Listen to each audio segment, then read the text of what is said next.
नमस्कार, आप देख रहे हैं धा न्यूज और मैं हूं अभिषेक मिश्रा।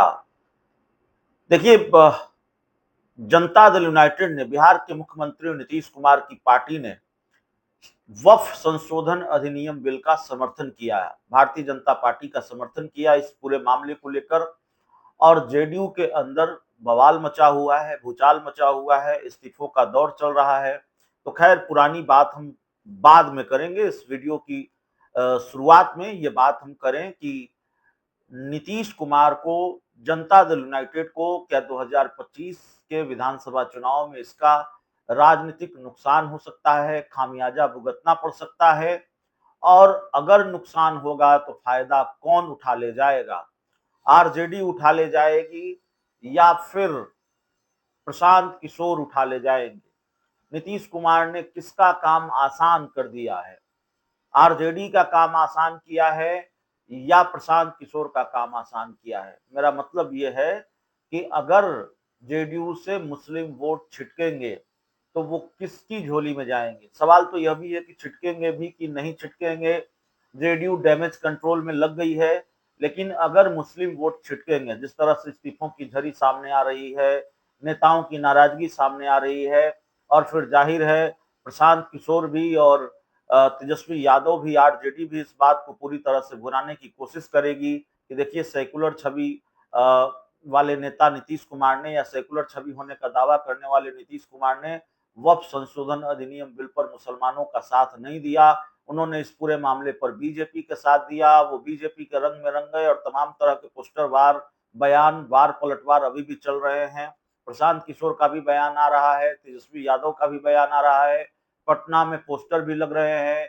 आरजेडी, कभी लालू पर हमला, कभी लालू यादव की पार्टी आरजेडी का नीतीश कुमार पर हमला।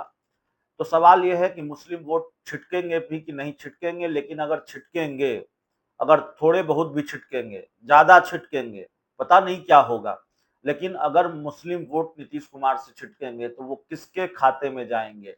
तेजस्वी यादव इसको भुनाएंगे या प्रशांत किशोर इसको भुना पाएंगे? क्योंकि प्रशांत, तेजस्वी यादव का तो आधार वोट बैंक है, आरजेडी का आधार वोट बैंक है एमवाई समीकरण, मुस्लिम यादव वोट बैंक। आरजेडी का आधार वोट बैंक रहा है। लालू यादव ने इसमें कुशवाहा एमवाई के साथ के को भी जोड़ने की कोशिश की है, कुशवाहा को भी जोड़ने की बात लालू यादव ने की। कमोबेश इसमें वो सफल भी रहे 2024 के लोकसभा चुनाव में। तेजस्वी यादव हालांकि ये ए टू जेड की बात करते हैं, लेकिन लालू यादव ने कुशवाहा की बात की, के की बात की, तो लालू यादव ने के को जोड़ने के लिए, कुशवाहा को जोड़ने के लिए मजबूत कवायद भी की, जिसका लाभ उन्हें 2024 के लोकसभा चुनाव में मिला। प्रशांत किशोर लंबे अरसे से, लंबे वक्त से, पार्टी के गठन से पहले से वो मुस्लिम नेताओं को अपने साथ लाने की कोशिश करते रहे हैं, मुस्लिम वोट बैंक को अपने साथ जोड़ने की कोशिश करते रहे हैं। बेलागंज विधानसभा उपचुनाव में उन्होंने मुस्लिम नेता को टिकट दिया, एक मुसलमान उम्मीदवार को उन्होंने लड़ाया। तो जाहिर तौर पर मुस्लिम वोट बैंक को साधने की कोशिश प्रशांत किशोर करते रहे हैं। तो क्या अगर जेडीयू से जो मुस्लिम वोट छिटकेगा, जेडीयू का वोट बैंक छिटका, चिराग का वोट बैंक छिटका, तो वो किसके साथ जाएगा? वो प्रशांत किशोर के साथ जाएगा या नीतीश कुमार के साथ जाएगा? ये बड़ा सवाल है। वैसे प्रशांत किशोर मुसलमान वोटरों को कितना साध पाएंगे, यह भी सवाल है। लेकिन एक तरह से मुस्लिम वोटरों के लिए, मुस्लिम वोटरों को साधने में कौन ज्यादा कामयाब हो पाता है, यह भी देखना होगा। हालांकि लालू यादव के लिए, तेजस्वी यादव के लिए ये काम आसान है, प्रशांत किशोर के लिए ये काम थोड़ा मुश्किल है। क्योंकि एम वाई समीकरण अगर अपवाद छोड़ दे, अगर किसी किसी मौके की बात छोड़ दे, तो एम वाई समीकरण मुश्किल से मुश्किल परिस्थितियों में इंटैक्ट रहा है आरजेडी के पक्ष में। आप बेलागंज के विधानसभा उपचुनाव को उदाहरण मान सकते हैं, जहां मुस्लिम यादव वोट बैंक छिटका, कई और फैक्टर रहे।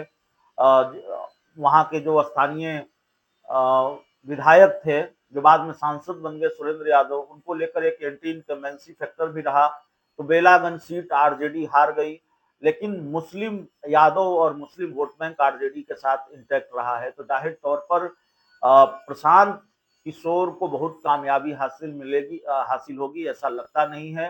लेकिन इस कोशिश में, इस प्लान में वो भी हैं कि इस नाराजगी को, वक्फ संशोधन अधिनियम बिल को लेकर मुसलमानों की जो नाराजगी है नीतीश कुमार से, जेडीयू से, उसको भुनाया जा सके और इसी बहाने मुस्लिम वोट बैंक को अपने साथ किया जा सके।